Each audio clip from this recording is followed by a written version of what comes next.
Hey everyone, it's Len from 1A Auto. Today I'm going to be showing you how to replace calipers on a 2010 Nissan Altima. It's going to be a very simple job, and I'm going to be the guy that shows you how to do it. If you need these or any other quality part, it's always a safe bet to check into 1aauto.com, and we'll be sure to take care of you the best we can. Now we have our vehicle partially supported off the ground. We want to make sure the wheel's still touching. We're just going to break all 5 of these lug nuts free. And we don't need to loosen them up very much, we just want to break them free, so when we get it up off the ground, we don't have to worry about spinning the wheel trying to break them free. One, and we're going to be using our 21mm socket. We're on our last 2. Get that one off. All right. What I like to do is I like to leave one on there when I'm removing the last one. So I'll just put that second to last one back on, a couple threads. Then we'll go ahead and remove this last one.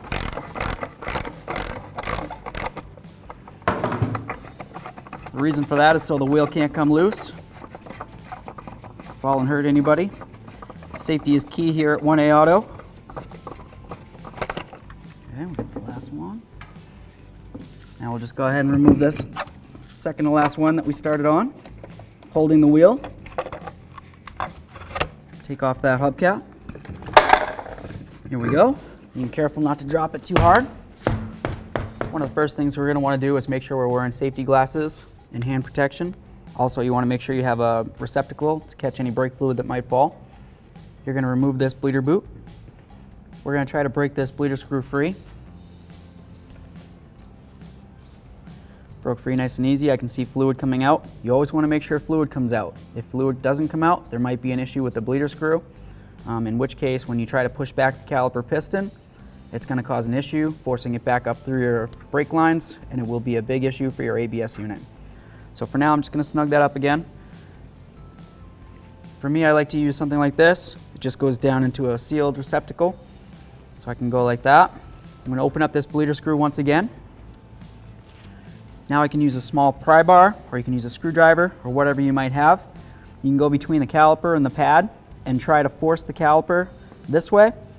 And basically what that's going to do is it's going to push the piston in, and then we'll be able to diagnose if the piston's any good.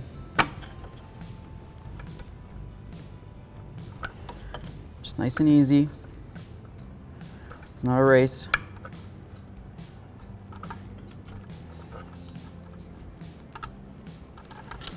That pushed back nice and easy.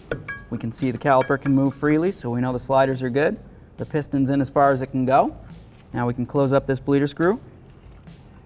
We're clear to remove these 2 screws, or bolts, which is the caliper to the caliper bracket. All right, so we've got our 14mm wrench. We're going to try to break this free. Then we'll come up here to the top. Something we might notice is that when this comes free, the caliper slider is going to want to slide out. We've got an arm in the way. So what we're going to do is we're just going to break it free, the other one free, and then we're going to come down and we're just going to remove the whole bracket, and then we'll be able to get this right out of the way, and we can finish removing this from the caliper bracket.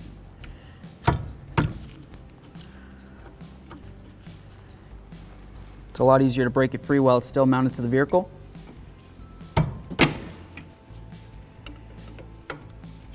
There we are. Now we can go ahead and remove these caliper bracket bolts using a 19mm socket and a ratchet, or a wrench if that's what you'd prefer to use.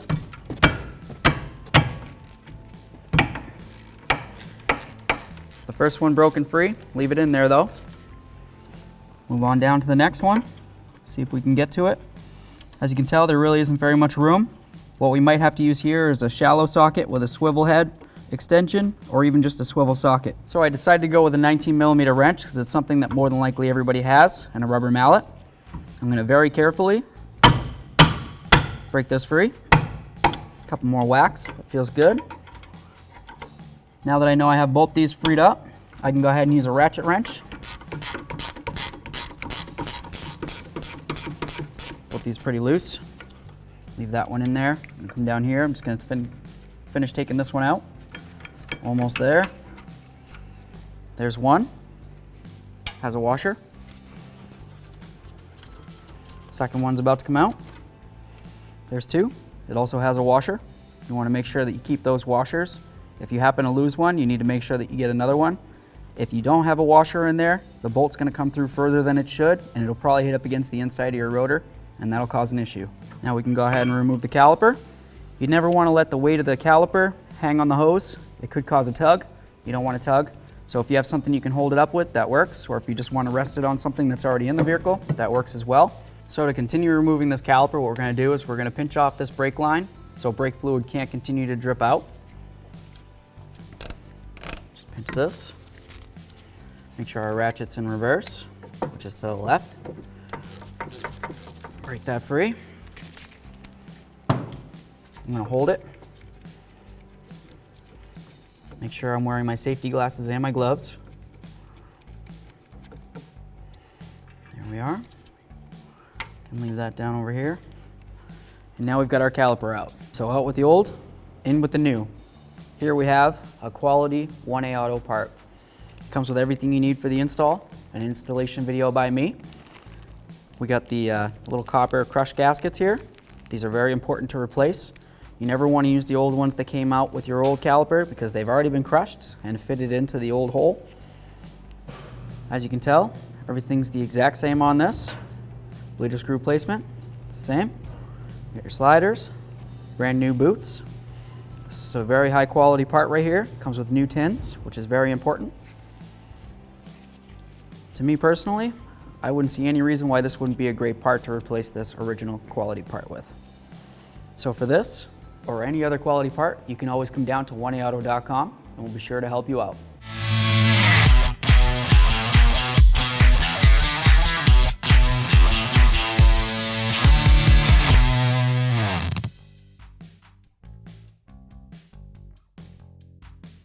So now, even though we have our new caliper, we're still going to disassemble it all, make sure everything's clean and lubed.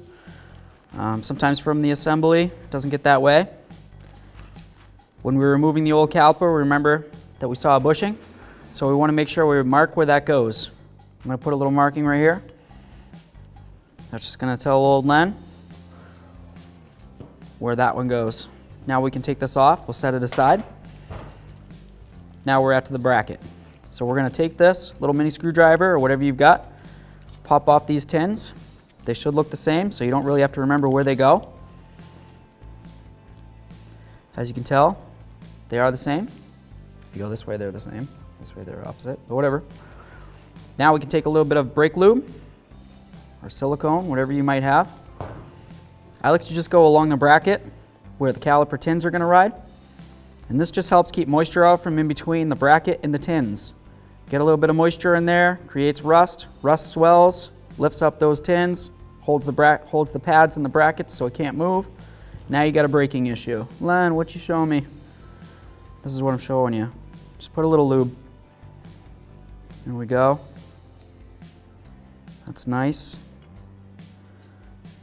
We don't need too much. What'll happen is if you end up putting too much, it's going to squeeze when you put in the brake pads. It might get on the rotor or on the braking surface of the pads, which will cause braking issues down the line. You want to make sure you keep any lubrication off of this and the braking area on your rotors. So now we can go ahead and put these tins back on.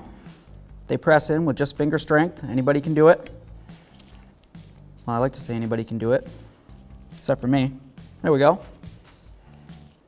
We'll do the other one. Same thing. There we are. Now we can turn this. We'll take a look at our pins. They're brand new. Nothing to worry about. Just put a little bit of lube on there. I like to try to get all the way up into this little groove right here, at least with just a little bit.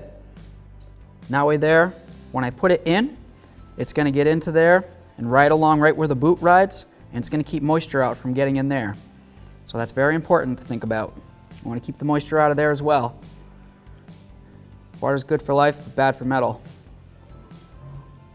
Just get a little bit more up there. We don't need to get any on the threads. Something that you could put there is a little bit of thread locker. That's completely up to you. For this application, I'm not going to worry about it. Now we can move this aside. Now we're on to the caliper portion of it. This is the muscle, the piston. When you step on the brake, it forces fluid through here, pushes your piston out. Once the piston pushes the pad against the rotor, the rest of the pressure will make the caliper slider slide, and then the outer pad will start gripping onto your rotor. So your primary pad's the inner side, and then the outer side would be the secondary. So once your caliper piston pushes out, push against the rotor, move the whole caliper, the outer pad hits up against, now you got a good squeeze.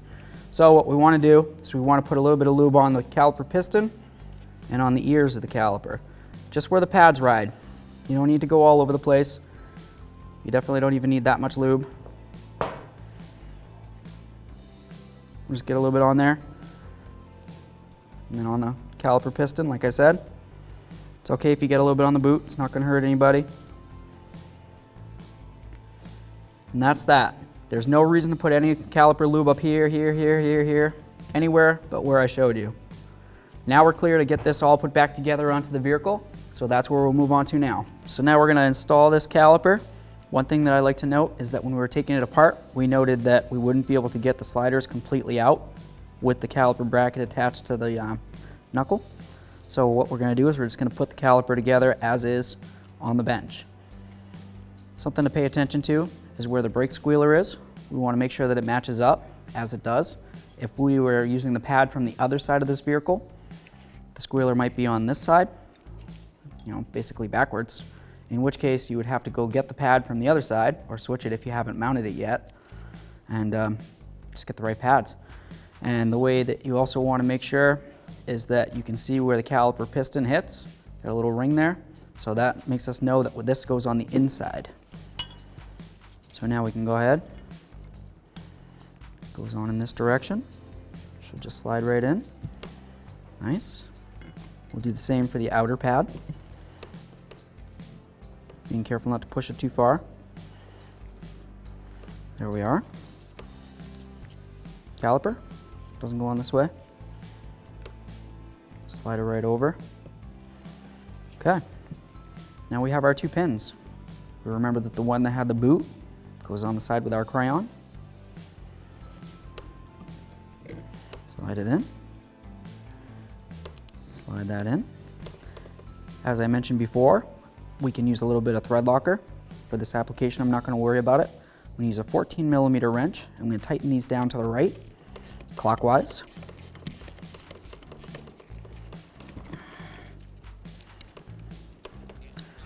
I'm sure there is a torque specification for them. It's just a little bit hard to do on the bench like this. So all I'm going to do is I'm going to make sure they're nice and snug. I will let you know the torque specification, so you can go ahead and do that if you so see fit. For this application, I'm not going to worry about it. So we noticed with our new caliper, it came with 2 new crush washers, and when I took this off, it only had 1. So you want to pay special attention. Sometimes you'll find that one of the crush washers is still stuck. So if that's the condition, you want to make sure you pry that off and dispose of it properly. You don't want to leave that on there and put another one on. You're going to get yourself a leak. So you can use a small pry bar, or a small screwdriver I should say, or in this case just use your finger apparently. Should come right off. And now we're clear to go ahead and put on one of these. We're going to put on one, and then we're going to put it through the hose. We're going to put on the other one, and then we're going to screw it directly into the back side of the caliper. So you want to double check your hose on both sides to make sure there's no real rust buildup or corrosion. This right here looks like it's just discoloration. I don't think it's anything that's going to cause too much of an issue. We'll check the other side. Looks fine as well. There's no copper crush washers. If there is, you want to make sure that you remove it. Just clean it off real quick. As I stated, we're going to take our bolt. We're going to put it through one side. Now we can grab our new caliper from 1A Auto. So these are the caliper bracket mounting bolts. As you can tell, the threads are pretty gunked up. If you want, you can use a little wire brush or even a wire wheel, clean these up. It's up to you, or you can just jam them right in there. Either way, I would use some thread locker if that's what you want to use. It's completely up to you. I'm just going to go ahead and clean these up, and then we'll be all set to go from there. Now it's time to go ahead and mount this caliper that we just finished cleaning and getting ready. Something that I wanted to note is the bleeder screw is facing in the upward position. So when the caliper is mounted, it'll be up here and not down there. If you happen to notice that the bleeder screw is located down here, it's an easy fix. Go over to the other side of the car and use that caliper, because that would be the caliper for the other side, and you can just switch them. So this looks right. We're going to go ahead and we're going to mount these. These are 19mm heads. We'll get our flex hose right out of the way, making sure we're wearing our safety glasses in case it flings and gets a little brake fluid at us. Start both these in by hand before we start tightening anything down. The torque specification for this is 62 foot-pounds. If you were going to do that, what you would have to do is remove this lower arm, and that should give you enough swing to be able to get a torque wrench in here. For this application, which is just an instructional video, I'm not going to worry about that. Getting close. Felt like it was. Here we go. Get it nice and snug. Now I'm going to grab a longer wrench, and I'm going to use a rubber mallet. All I'm going to do is I'm going to put it on with a 19mm wrench. I'm going to give it a little bonk. That just locks them in good. If I had a little bit of thread locker, I would use that.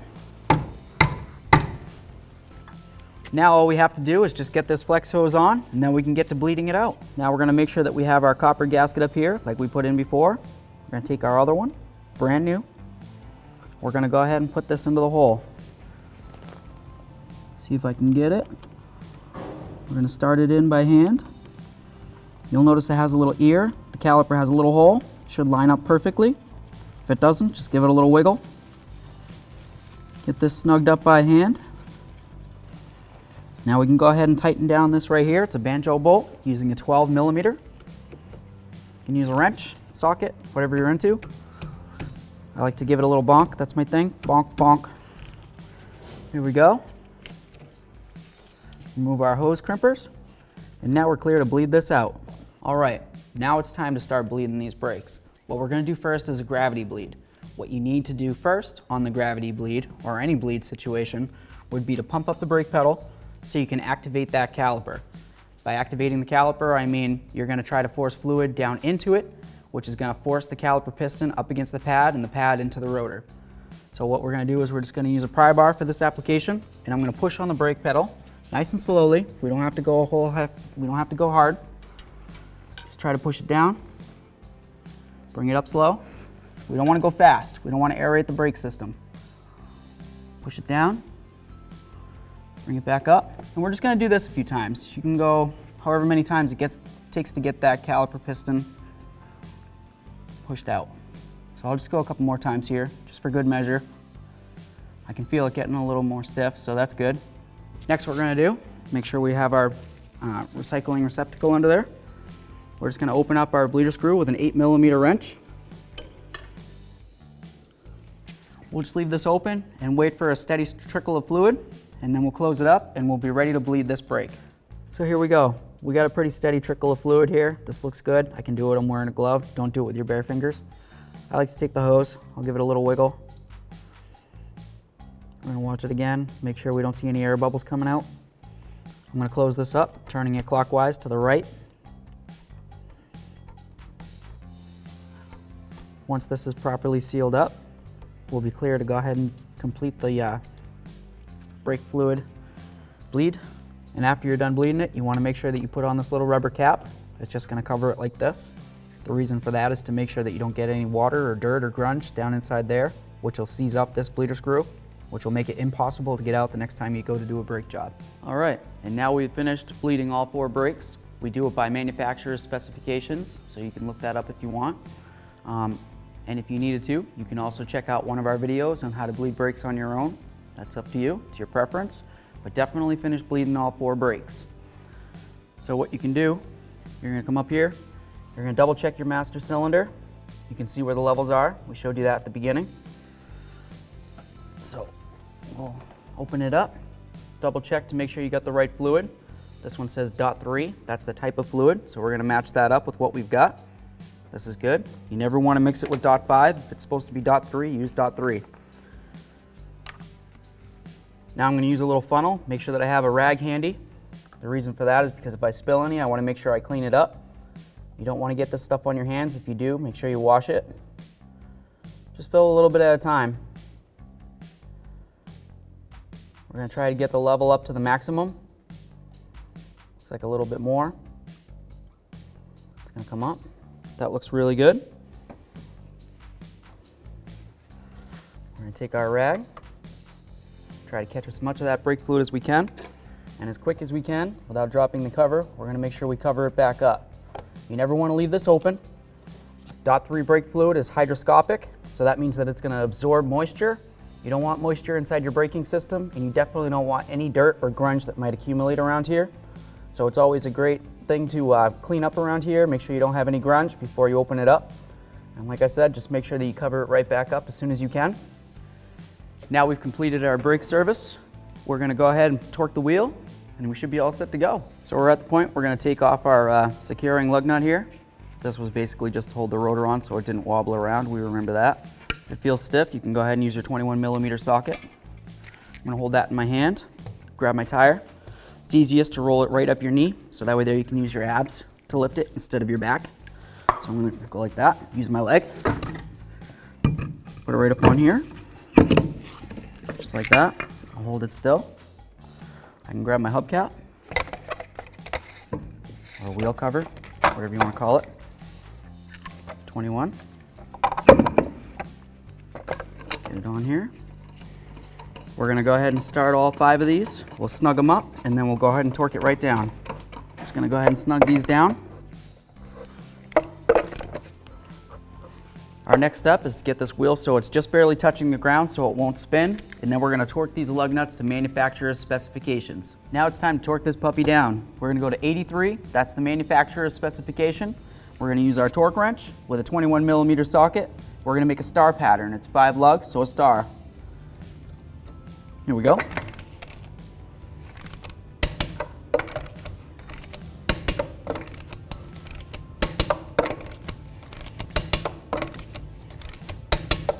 Now maybe you got distracted, somebody came over and talked to you. You don't remember if you got them all, just go around again. I mean, it's not like you gotta pay for it. Let's hit them again.